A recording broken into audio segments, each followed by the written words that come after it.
Biden throwing Netanyahu under the bus. Old feelings die hard. Written November 2nd, 2023. Israel has been in a state of war since the October 7th attacks. It was no secret that Israeli Prime Minister Netanyahu was struggling to maintain a coalition government before the attack.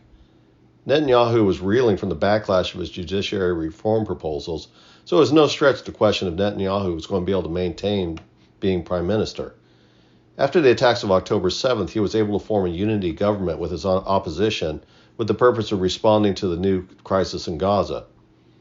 Israel is the closest U.S. ally in the region, and the U.S. is not a stranger to terrorist attacks, so it was unusual that this week that the Biden administration publicly stated that his days were numbered as prime minister in an apparent no-confidence statement.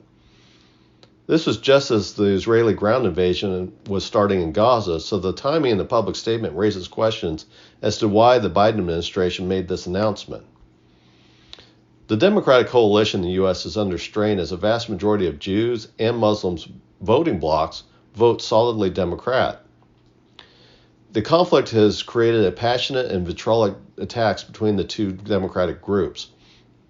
The electorate in the U.S. is very closely divided, and the Democrats cannot afford to have their party divided going into the election year. Joe Biden has publicly supported the Israelis with the statements of its right to exist and the ability to defend itself, and proposing aid package to help Israel in their conflict. Is this public no-confidence statement, as well as calls for humanitarian ceasefire, giving the Palestinians an aid package as well, which they admit is most likely going to benefit Hamas, assigning Vice President Harris to lead an Islamophobia task force to address who are the victims of violence, and now publicly doubting Netanyahu as a way to appease both sides of the divide? The administration can now cynically state policies that is supporting one side or the other depending on the audience they are addressing. The Obama administration had a very strained relation with Netanyahu and publicly feuded with him over the constructions of settlements in the West Bank.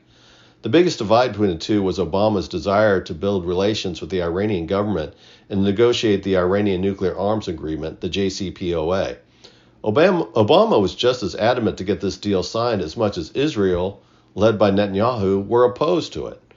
These disagreements were publicly aired in the media and Twitter as the two sides publicly opposed each other, but also seemed to dislike each other as well. The current Biden administration is staffed with mostly Obama staffers, so could it be that the current antithesis towards Netanyahu is a continuation of the Obama-Netanyahu feud? Victoria Nuland, the Undersecretary of State for Political Affairs for Biden, and the Undersecretary of State for European and Eurasian Affairs under Obama, played a role in replacing Ukrainian President Viktor Yanukovych. Nuland worked behind the scenes to designate who the U.S. wanted in power once Yanukovych was deposed.